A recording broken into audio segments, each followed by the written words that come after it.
Hello friends, स्वागत है आपका अपने यूट्यूब चैनल में। और आज का जो हमारा वीडियो है वो बिम्स्टेक पे रहने वाला है, क्योंकि 2022 में बिम्स्टेक ने अपनी 25 ईयर्स यानी कि सिल्वर जुबली कंप्लीट की है। और कोलंबो में ये समिट हुई थी वर्चुअल मोड में, जिसमें क्या कई सारे इंपॉर्टेंट डिसीजन लिए गए, जैसे इसका चार्टर बना और 3 इंपॉर्टेंट डॉक्यूमेंट साइन हुए। और क्या क्या समिट में नई नई चीज़ें हुई, उसको हम इस वीडियो में डिस्कस करेंगे। तो आइए शुरू करते हैं। सबसे पहले देखते हैं बिम्स्टेक है क्या। देखिए, बिम्स्टेक का फुल फॉर्म है Bay of Bengal Initiative for Multi Sectoral Technical and Economic Cooperation. 1997 में इंडिया के रिप्रेजेंटेटिव बांग्लादेश के, आपके श्रीलंका के और थाईलैंड के रिप्रेजेंटेटिव बैंकॉक में मिले 1997 में, जून के महीने में। और इन्होंने एक इकोनॉमिक कोऑपरेशन के लिए एक ऑर्गेनाइजेशन बनाया, उसका नाम इन्होंने रखा बिस्टेक। दिसंबर आते आते म्यांमार भी इसमें जुड़ गया, तो इन्हें इसका नाम दे दिया बिम्स्टेक। फिर 2004 में जो है नेपाल और भूटान ज्वाइन करते हैं, और इसका नाम दे दिया जाता है बिम्स्टेक, यानी Bay of Bengal Initiative for Multi Sectoral Technical and Economic Cooperation. ये इसकी टाइमलाइन है। अब देखिए बिम्स्टेक इंपॉर्टेंट क्यों है। अभी इसमें हमें पता है 7 मेंबर्स हैं, और आज की डेट में 7 प्रायोरिटी एरियाज हैं। पहले जो है 14 प्रायोरिटी एरिया हुआ करते थे, उन्हें कोलंबो समिट में रिड्यूस कर दिया गया 7 पे। और हर एक कंट्री को एक फील्ड दे दी गई जिसमें वो लीड कंट्री रहेगी। इंडिया को सिक्योरिटी का फील्ड दिया गया है। देखिए, पहला समिट हुआ था आपके बैंकॉक में 1997 में। और बिम्स्टेक का इंपॉर्टेंस क्या है। More than 1/5 of world population in BIMSTEC country में रहती है, यानी लगभग लगभग 22% वर्ल्ड पॉपुलेशन बिम्स्टेक की कंट्रीज में है। अगर हम इनका कंबाइंड जीडीपी कर लें तो ये 2.7 ट्रिलियन, ये more than 3 trillion combined GDP है हमारे बिम्स्टेक कंट्रीज़ की। दुनिया भर का 25% ट्रेड, यानी 1/4 ऑफ द वर्ल्ड ट्रेड जो है बे ऑफ बंगाल से पास किया होता है। अब हम देख लेते हैं बिम्स्टेक का ऑब्जेक्टिव क्या है। हमारे इस रीजन में जो है एक ऐसा इन्वायरमेंट क्रिएट किया जाए जिससे रैपिड इकोनॉमिक डेवलपमेंट हो सके हर कंट्री का। हर कंट्री में स्पिरिट ऑफ इक्वालिटी को प्रमोट किया जाए, और सब में एक्टिव कोलैबोरेशन हो, और एक दूसरे का हम असिस्ट करें, म्यूचुअल असिस्टेंस हो डिफरेंट डिफरेंट एरियाज़ में, ट्रेड में, इन्वेस्टमेंट में, एग्रीकल्चर में, टेक्नोलॉजी में, पब्लिक हेल्थ में, पॉवर्टी एलिवेशन में, और एक दूसरे को हम सपोर्ट करें। अब देख लेते हैं प्रिंसिपल्स क्या क्या हैं बिम्स्टेक के। देखिए, जो भी पंचशील के प्रिंसिपल आप कई जगह लिख सकते हैं, ऑब्जेक्टिव में, प्रिंसिपल में, कई किसी भी ऑर्गेनाइजेशन के।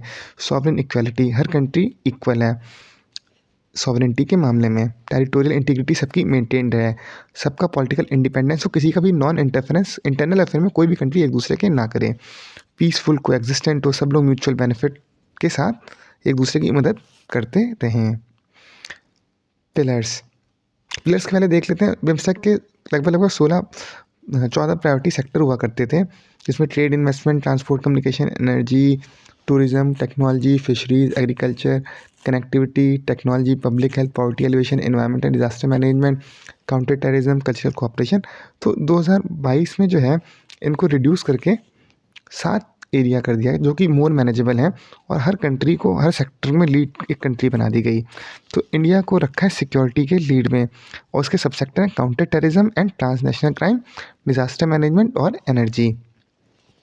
इसी तरह बांग्लादेश को ट्रेड, इन्वेस्टमेंट, डेवलपमेंट में रखा है, भूटान को इन्वायरमेंट एंड क्लाइमेट चेंज में, म्यांमार को एग्रीकल्चर में, फिशरीज़ में, नेपाल को पीपल टू पीपल कनेक्ट में, कॉन्टैक्ट में, कल्चरल टूरिज्म में, इसके अलावा श्रीलंका को science and technology and innovation में, और थाईलैंड को कनेक्टिविटी में रखा गया है। अब देख लेते हैं 2022 का समिट, जो कि 5th समिट था, और ये 1997 में ये ऑर्गेनाइजेशन बना था। तो 2022 में इसको 25 साल पूरे हो गए। तो इन्होंने इस बार एक नया चार्टर भी अडॉप्ट किया है, और इस बार की जो थीम थी वो थी towards a resilient region and prosperous economies healthy people. ये इस साल के समिट की थीम थी। अब इस समिट में क्या क्या हुआ, तो इस बार हमने यह बिम्स्टेक का चार्टर को साइन किया और अडॉप्ट किया है। और इससे क्या होगा, चार्टर हमने साइन किया अडॉप्ट करने से बिम्स्टेक को एज अ इंटरनेशनल पर्सनैलिटी मान लिया जाएगा, और ये एक बहुत ही सिग्निफिकेंट इवोल्यूशन है। अब हमारे बिम्स्टेक का अपना अपना अपना एम्बलम होगा, अपना फ्लैग होगा, है ना, और इसके जो भी पर्पस होंगे वो लिस्ट हो जाएंगे, और कौन से प्रिंसिपल्स हैं जो कि हमें अचीव करने या एडर करने हैं, ये सारा मेंशन हो जाएगा रिटर्न में।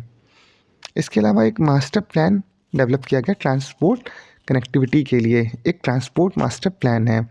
इसका भी मल्टीप्लायर इफेक्ट होगा लॉजिस्टिक के सेक्टर में। ये लगभग 10 साल की स्ट्रेटजी है ना। उसमें स्ट्रेटजी एक्शन प्लान है जिसमें मल्टी मोडल कनेक्टिविटी होगी, जैसे एयरवेज है ना, उसके अलावा रोडवेज, रेलवेज और waterway, inland waterway, port and maritime connectivity. तो ये ट्रांसपोर्ट मास्टर प्लान भी हमने अडॉप्ट किया है। इसके अलावा 3 हमने इम्पॉर्टेंट एग्रीमेंट साइन किए गए हैं, जो कि एक तो बिम्स्टेक का कन्वेंशन है, mutual legal assistance in criminal matter. सारी बिम्स्टेक कंट्री एक दूसरे को असिस्ट करेंगी क्रिमिनल मैटर्स में और एक दूसरे की हेल्प करेंगी। इसके अलावा एक MOU साइन हुआ है जो कि mutual cooperation in field of diplomatic training, एक दूसरे के डिप्लोमेट्स को ट्रेनिंग के लिए। इसके अलावा एक मेमोरेंडम ऑफ एसोसिएशन साइन हुआ है, वो बिम्स्टेक टेक्नोलॉजी ट्रांसफ़र की फैसिलिटी के लिए। ये इस बार के 2022 के समिट में इम्पॉर्टेंट पॉइंट थे। इसके अलावा मोदी जी हमारे, उन्होंने 1 मिलियन फंड का ग्रांट दिया है, जो बिम्स्टेक का आपका जो सेक्रेटेरिएट है उसके ऑपरेशनल बजट के लिए। इसके अलावा 3 मिलियन मोदी जी ने जो है कमिट किया है, वो किया है कि जो हमारा सेंटर था वेदर एंड क्लाइमेट के लिए, जो आपका बिम्स्टेक ग्रुप का सेंटर था वेदर एंड क्लाइमेट के लिए, उसको हम फिर से रिवाइव करेंगे। इसके लिए 3 मिलियन लगभग $30 लाख इंडिया खर्चा करेगी और ये हेल्प करेगा हमें डिज़ास्टर मैनेजमेंट में। इसके अलावा जो है अभी नीड क्या है बिम्स्टेक को और मजबूत करने की, तो मोदी जी ने बोला कि ये जो हमारा बे ऑफ बंगाल है, हमारा बे ऑफ बंगाल है, वो एक तरह से क्या है, ब्रिज है, किसका, कनेक्टिविटी का। ये एक ब्रिज ऑफ कनेक्टिविटी है और ब्रिज ऑफ प्रॉस्पेरिटी है, connectivity, prosperity and bridge of security. इस तरह से इसको काम करना चाहिए,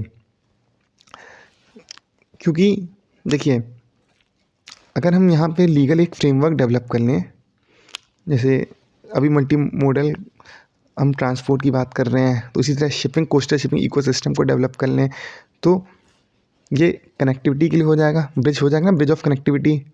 और जब डेवलपमेंट होगा, लॉजिस्टिक पार्क्स, इंफ्रास्ट्रक्चर डेवलपमेंट होगा, तो ये एक तरह से ब्रिज ऑफ प्रॉस्पेरिटी का भी काम करेगा। और इंडिया जो है वो सिक्योरिटी में लीड करेगा, और India is a net security provider in Bay of Bengal region, तो इस तरह से ब्रिज ऑफ सिक्योरिटी का भी काम करेगा। तो हमारा बिम्स्टेक जो है वो मोदी जी के अकॉर्डिंग एक bridge of connectivity, a bridge of prosperity और ब्रिज ऑफ सिक्योरिटी भी होगा। अब इसके लिए क्या है, हमें एक फ्रेमवर्क डेवलप करना पड़ेगा जिससे कोस्टल शिपिंग में मदद मिल सके, कोस्टल शिपिंग का इकोसिस्टम बे ऑफ बंगाल में डेवलप हो सके। इसके अलावा हमें एक इलेक्ट्रिसिटी ग्रिड कनेक्टिविटी की बात की गई है इसी 2022 के समिट में।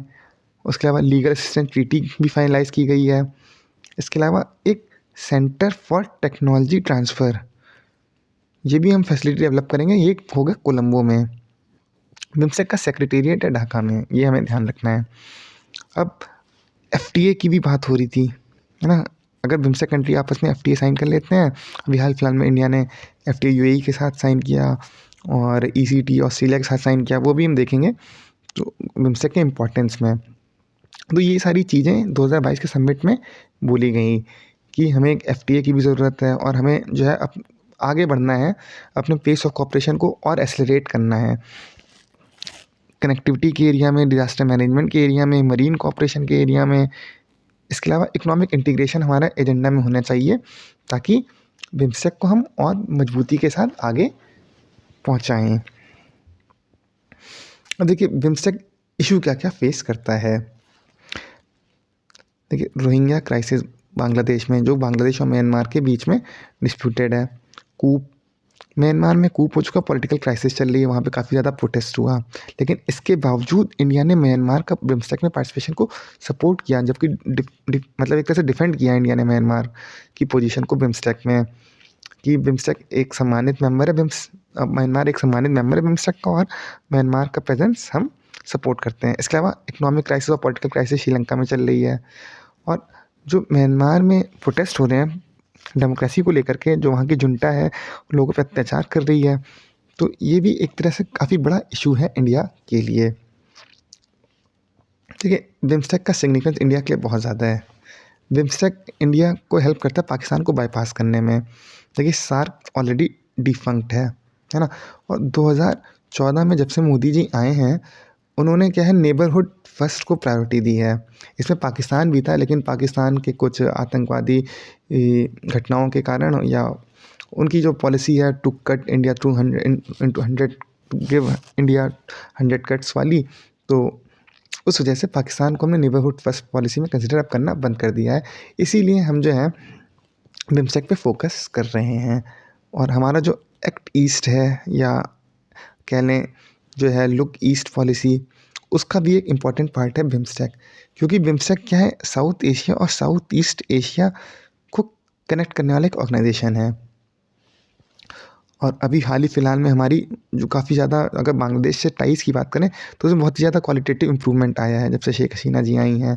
हमने लैंड बॉर्डर एग्रीमेंट भी साइन किया है। इसके अलावा हमने रिवर डिस्प्यूट भी हमारा काफ़ी काम चल रहा है। वाटर शेयरिंग एग्रीमेंट भी हुआ है। और जब 2016 में इंडिया ने जब जो है ब्रिक्स की समिट गोवा में ऑर्गेनाइज़ की थी, तो उसमें हमने इनवाइट किया था एज अ गेस्ट बिम्स्टेक की कंट्रीज़ को। तो बिम्स्टेक जो है इंडिया का गेटवे हो सकता है साउथ ईस्ट एशिया के लिए। इंडिया का कई सारे कनेक्टिविटी प्लान चल रहे हैं इंफ्रास्ट्रक्चर के, जो भूटान, बांग्लादेश, इंडिया, नेपाल, जो एक तरह से मोटर व्हीकल एग्रीमेंट साइन हुआ था। इसके अलावा हमने जो है अभी हाल फिलहाल में रेल और रोड लिंकेज बांग्लादेश के साथ, नेपाल के साथ जो है अभी हाल फिलहाल में चालू किए हैं। इसके अलावा India, Myanmar, Thailand trilateral highway, ये सब हमने शुरू किया है और हमारा काम चल रहा है आईएमटी के ऊपर।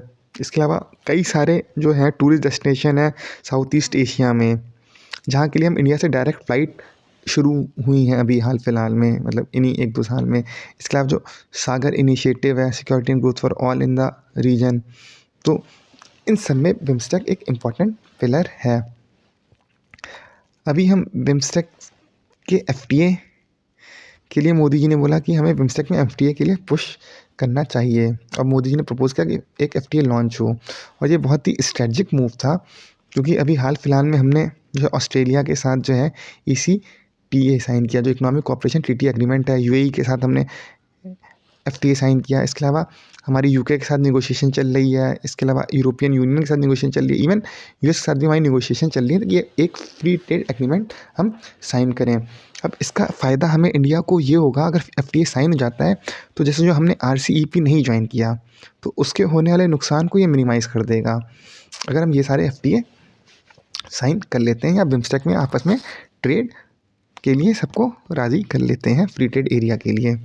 अब जो हमारे 7 पिलर्स हैं, उसमें जो लीड कंट्री इंडिया जो है वो सिक्योरिटी को लीड कर रही है, और सिक्योरिटी में counter terrorism and transnational crime. देखिए इंडिया भी टेररिज्म से परेशान है। इसके अलावा जो हमारे 26/11 हुआ और श्रीलंका में ईस्टर के दिन बॉम्बिंग हुई, तो ये जो हमारी कंट्रीज़ हैं, बिम्स्टेक की मैक्सिमम कंट्रीज़ जो हैं टेररिस्ट और टेररिस्ट ऑर्गेनाइजेशन और ट्रांसनेशनल क्राइम, इन सबसे परेशान हैं।